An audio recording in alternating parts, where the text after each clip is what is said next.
नमस्कार दोस्तों, कैसे हो आप लोग। आपका इस चैनल में बहुत बहुत स्वागत है। दोस्तों, चाहे आपको जॉब जान पहचान से मिले, रिलेटिव से मिले, या आपके जीजा जी, ताऊ जी, भाई बहन के संपर्क से आपको जॉब मिले, जब आप वहां पर जॉब लेने के लिए जाते हैं, इंटरव्यू के लिए जाते हैं, या चाहे आपको नौकरी पोर्टल से कोई भी जॉब आई हुई हो, या आपने कहीं अप्लाई किया था वहां से आई हुई हो, जब भी आप जॉब लेने जाते हैं तो तीन चीजें ऐसी इंपॉर्टेंट हैं जो कि आपको पहले से ही तैयारी करके रखना चाहिए। पहले से ही अपनी लाइफ स्टाइल में ये तैयारी करके अगर आप रखेंगे तो आपकी 100% सिलेक्शन के चांसेस वहां पर हो जाएंगे। मैं आपको रियल एग्जांपल के साथ समझाऊंगा, और ये तीन चीजें ऐसी हैं जिसके लिए आपको कोई कोचिंग करने की जरूरत नहीं है, कोई किताब पढ़ने की जरूरत नहीं है, कोई बहुत ज्यादा इसमें मतलब डीप नॉलेज लेने की जरूरत नहीं है। ये तीन चीजें नॉर्मल हैं जो हमारी डेली लाइफ स्टाइल में होती हैं। इन तीन चीजों को ही सही करना है और आप जॉब में आसानी से सेलेक्ट हो पाएंगे। दोस्तों, अगर आप मेरे चैनल पर पहली बार आए हैं तो नीचे रेड कलर में सब्सक्राइब लिखा हुआ है, वहां पर क्लिक कर दीजिए, बेल आइकन को दबा दीजिए ताकि आपको इस तरह की और भी लेटेस्ट वीडियो देखने को मिलती रहे हमेशा सबसे पहले। चलिए दोस्तों, वीडियो स्टार्ट करते हैं। फाइनली आप जॉब के लिए जा रहे हैं, आपके रिलेशन में किसी ने बताया है, तो आप थोड़ा सा ये सोचते हैं कि वहां पर ज्यादा कुछ नहीं पूछेंगे, लेकिन ये जो तीन चीजें हैं जिनकी मैं बात करने वाला हूं, ये तो अगर आपके पिताजी भी इंटरव्यू लेंगे तो ये तीन चीजें जरूर देखेंगे। पहली चीज है कम्युनिकेशन। कम्युनिकेशन का मतलब ये नहीं है कि आपको इंग्लिश इंट्रोडक्शन देना है, इंग्लिश स्पीकिंग करनी है।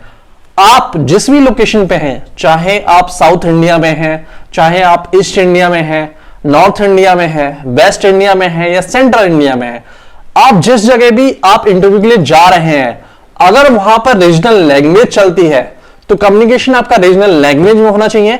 अगर वहां पर हिंदी चलती है तो हिंदी में होना चाहिए, अगर इंग्लिश चलती है तो इंग्लिश में भी कर सकते हैं, लेकिन जो भी आपकी पकड़ हो जिस लैंग्वेज में, उसी में आपको बात करनी चाहिए। ठीक है, हिंदी में है तो हिंदी में बात कीजिए, इंग्लिश में है इंग्लिश में बात कीजिए, अगर रीजनल लैंग्वेज में है रीजनल लैंग्वेज में बात कीजिए। अगर आपका पंजाब में इंटरव्यू है, आपको हिंदी भी नहीं आती, इंग्लिश भी बहुत कम आती है, पंजाबी में इंटरव्यू दीजिए। सबसे पहले होता है कम्युनिकेशन, स्ट्रॉन्ग कम्युनिकेशन, यानी आप बातचीत के आधार पर किसी को इंप्रेस कर पाए, अपने बारे में खुल के बता पाए। बहुत सारे इंटरव्यू देने लोग इतने आते हैं, उन्होंने एमबीए करी है, बीटेक करा है, क्या क्या करा है, लेकिन अगर हिंदी में इंटरव्यू उनसे ले लिया जाए कि चलो अपने बारे में कुछ बताओ, क्यों ये जॉब ज्वाइन करना चाहते हो, कहां से पता लगा, क्या जानते हो इस प्रोडक्ट के बारे में, इस कंपनी के बारे में, तो बिल्कुल उनकी टाइट फिक्स हो जाती है उनकी खुद की लैंग्वेज में, खुद की उनकी रीजनल लैंग्वेज में। अगर आप कह दोगे चलो हिंदी में बोलो, अपनी रीजनल लैंग्वेज बोलो, तो भी नहीं बता पाएंगे। इसके पीछे रीजन ये होता है कि उन्होंने अपनी जिंदगी में जितने भी अपने दोस्त बनाए हैं, वो उन दोस्तों से सही तरीके से वो बात नहीं करते, सही तरीके से कम्युनिकेशन नहीं होता, गाली देके बात होती है या वैसे ही फॉर्मल बात होती है। अगर आप अपनी रीजनल लैंग्वेज और अपनी जो लैंग्वेज आपको आती है उसी में आप इंट्रोडक्शन नहीं दे पाएंगे तो आप वहां फेल हो जाएंगे। 85% लोग इसी तरह से फेल होते हैं, रिजेक्ट होते हैं, क्योंकि वो अपने आप को एक्सप्लेन ही नहीं कर पाते, अपनी लैंग्वेज में एक्सप्लेन ही नहीं कर पाते, बता ही नहीं पाते, हिचक हिचक के बताते हैं, रुक रुक के बताते हैं, अटक अटक के बताते हैं, कोई कॉन्फिडेंस नहीं होता है बोलने में, तो वहां पर एक बहाना हो जाता है कि यार इंग्लिश में इंटरव्यू था तो मेरा ये हो गया। मैंने अच्छे अच्छे पोजीशन पे हिंदी में इंटरव्यू दिया है, डायरेक्टली हिंदी में, क्योंकि मुझे पता है कि इंग्लिश में एक दो लाइन बोलूंगा, उसके बाद गड़बड़ हो जाएगी, मैं सीधा हिंदी में स्टार्ट करता हूं, और पॉजिटिव रिस्पॉन्स आया। जैसे बोल रहा हूं ना मैं अभी, इसी तरह से बोलना है वहां पे। जैसे आप घर पे बात करते हो, जैसे आप लोगों से बात करते हो, उस लैंग्वेज में ही बोलना है। अगर वही लैंग्वेज आपकी खराब है, वही कम्युनिकेशन खराब है, तो भाई अपने लाइफ में उसी चीज को पहले सुधारो। दूसरी जो बात करते हैं वो क्या है, 85% लोग इसी से डीसेलेक्ट हो जाते हैं इंटरव्यू में। मैंने बहुत इंटरव्यू लिए हैं, हाई क्वालिटी से लेके लो क्वालिटी तक। कॉलेज में भी, जैसे कॉलेज में हमारे काफी सारे फंक्शन होते थे, उसमें लोग सेलेक्ट करना होता था, तो काफी लोग आते थे, लेकिन उसमें से कुछ लोग सेलेक्ट करते थे। क्या देखते थे क्या वो इंग्लिश बोलता था तो सेलेक्ट करते थे?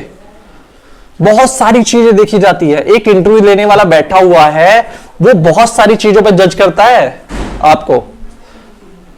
अगर बंदे को इंग्लिश नहीं आती, बंदे को उस प्रोडक्ट की नॉलेज नहीं है, उस फील्ड की नॉलेज नहीं है, लेकिन उसका अगर ड्रेसिंग स्टाइल अच्छा है या उसका कम्युनिकेशन अच्छा है उसी की लैंग्वेज में, किसी भी लैंग्वेज में, कोई भी इन दोनों में से एक है, तो उसका सिलेक्शन पक्का हो जाता है। तो ड्रेसिंग स्टाइल काफी ज्यादा इंपॉर्टेंट रहती है। आपको पता होना चाहिए कि शादी में क्या पहनना है, आपको दोस्तों के बीच में क्या पहनना है, स्कूल कॉलेज जा रहे हैं तो क्या पहनना है, इंटरव्यू देने जा रहे हैं तो क्या पहनना है। अगर आपको यही चीजें नहीं पता होंगी तो आपका जो ड्रेसिंग स्टाइल है उस पर बहुत ज्यादा काम करने की जरूरत है आपको। ये मतलब ये केवल जॉब के लिए नहीं होता, ये आपकी पूरी लाइफ के लिए होता है कि आप किस मौके पे किस तरह से अपने आप को अच्छी ड्रेसिंग में प्रेजेंट कर पाए, ताकि दूसरे लोग बिना आपके बोले, बिना आपके मुंह खोले इंप्रेस हो जाए। तो ये दूसरा बहुत बड़ा पॉइंट होता है। काफी लोग काफी सारा इंटरव्यू देते हैं, काफी थक चुके होते हैं, लेकिन उनकी शर्ट, उनकी पैंट, अब लोग कहेंगे कि सर मतलब क्वालिटी देखो, ये मत देखो। ऐसा नहीं है, सब कुछ देखा जाता है। तो ये तीन चीजें जो हैं, ये दो चीजें मैंने बता दी, एक और बता रहा हूं, ये दो चीजें बहुत ज्यादा इफेक्ट करती हैं। अब मैं बताऊंगा कि तीनों चीजें क्यों इंपॉर्टेंट है। तीसरी जो चीज है वो रिज्यूमे, सीवी। दोस्तों मैक्सिमम लोग सीवी अपना साइबर कैफे वाले से बनवा के ले जाते हैं, या किसी सीनियर से बनवा के ले जाते हैं, किसी दोस्त से बनवा के ले जाते हैं, और उनको खुद नहीं पता होता उसके अंदर क्या क्या चीजें लिखी हुई हैं। अगर इंटरव्यू लेने वाला पूछने लगता है तो साफ पता चल जाता है कि इसने ये रिज्यूमे नहीं बनाया, रिज्यूमे में लिखी हुई चीजें इसको खुद नहीं पता है, कहां पे क्या चीजें लिखी हुई हैं, किसका क्या मतलब है।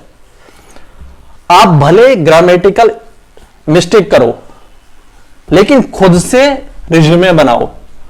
अगर आप 10 इंटरव्यू देंगे और 10 बार रिज्यूमे बनाएंगे तो आपकी जो ग्रामेटिकल मिस्टेक है, जो चीजें हैं, वो सही हो जाएंगी। बार बार आप उसमें करेक्शन करेंगे, इंटरव्यू में जाएंगे एक जगह, वो बताएगा भाई ये स्पेलिंग गलत है यार, ये तुमने क्या लिख दिया, ये नहीं लिखना चाहिए था। कुछ ना कुछ सजेशन वो भी देंगे, उसको आके फिर सुधारोगे। जब 10 बार खुद से रिज्यूमे बनेगा तो 11वीं बार रिज्यूमे परफेक्ट होगा।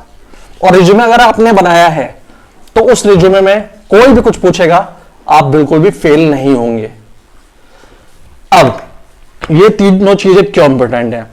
कम्युनिकेशन, ड्रेसिंग सेंस और आपका रेज्यूमे खुद से बनाया है, यानी सब कुछ याद है आपको, एक एक वर्ड का मतलब याद है, आपने जो डेट लिखी हुई है वो भी याद है कि आपने इस दिन क्यों छोड़ा था, इस महीने में ज्वाइन किया था, सारी चीजें।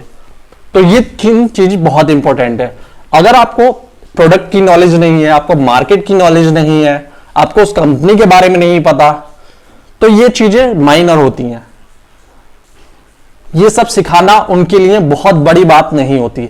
लेकिन जब आपने 20-22 साल में अपना ड्रेसिंग सेंस सही नहीं कर पाए, अपना कम्युनिकेशन अपनी लैंग्वेज में, अपनी नेटिव लैंग्वेज में, अपनी रीजनल लैंग्वेज में सही नहीं कर पाए, 20-22 साल में रिज्यूमे बनाना नहीं सीख पाए बीए एमए करने के बाद, तो वो आपको कैसे सिखा देगा? वो आपको 1 महीने में, 15 दिन की ट्रेनिंग में कैसे सिखा देगा? वो 15 दिन की ट्रेनिंग में आपको यह सिखा सकता है कि ये प्रोडक्ट कैसे बेचा जाएगा, ये मार्केट कैसे होती है, कॉल कैसे की जाती है, क्लाइंट से कैसे बात की जाती है, ये सारी चीजें, मेल भेजना सिखा देगा आपको, बहुत सारी चीजें सिखा देगा। इसमें ज्यादा टाइम नहीं लगेगा, इसलिए सिलेक्शन हो जाता है। और मैक्सिमम सिलेक्शन इसी बेस पे होते हैं, कैंडिडेट एकदम गुड लुकिंग लगता है। अगर आपकी बॉडी सही नहीं है तो आप जिम जा सकते हैं, थोड़ा सा अपने ऊपर खर्चा तो करना ही पड़ेगा, तो आप जिम जा सकते हैं, अपना ड्रेसिंग स्टाइल ठीक कर सकते हैं, इंटरव्यू के लिए कुछ अच्छे कपड़े खरीद सकते हैं जिसका आप बार बार इस्तेमाल कर पाएंगे। तो ये तीन चीजों के ऊपर सिलेक्शन 85% होता है, और 15% में पूछा जाता है कि सैलरी, मतलब 15% में जो रिजेक्शन होता है वो होता है सैलरी के बेस पे, कि उनको सैलरी कम देनी है, आपकी ज्यादा डिमांड है, ठीक है। या फिर ये होता है कि मतलब प्रोडक्ट की नॉलेज बहुत कम है और हमें एक रेडी टू मतलब रेडी टू डू वाला लड़का चाहिए जो तुरंत ही हम उसको ट्रेनिंग ना दे और वो काम कर ले, तो वो 15% होती है। बाकी 85% ये तीनों चीजें बहुत मैटर करती हैं। ये मेरे एक्सपीरियंस से है और मैंने जो पता किया है, जो लड़के सेलेक्ट करे हैं जिस बेस पे, उसके ऊपर बता रहा हूं। अगर लड़के को कुछ भी नहीं पता, उसने दिल्ली भी नहीं देखा और दिल्ली के लिए हायरिंग कर रहे हैं सेल्स के लिए, एफएमसीजी के लिए, और उसने दिल्ली कभी नहीं देखा, बिहार से सीधा आया है इंटरव्यू देने, लेकिन उसका ड्रेसिंग स्टाइल ठीक है, उसका बोलने की, उसकी लैंग्वेज में ही बोलने की कला ठीक है, कन्विंस करने की बहुत फास्ट और अच्छी तरह से समझाता है, तो उसका सिलेक्शन पक्का हो जाएगा। आप ये चेंज करके देखिए और आपकी लाइफ में बहुत बड़ा चेंज आने वाला है। इस वीडियो में बस इतना ही। वीडियो अच्छा लगा है तो लाइक करिए, शेयर करिए और चैनल को सब्सक्राइब जरूर करें। मिलते हैं अगली बार एक और लेटेस्ट वीडियो में। अगर आपका कोई भी कमेंट है तो कमेंट बॉक्स में कमेंट कर दीजिए, मैं रिप्लाई जरूर करूंगा।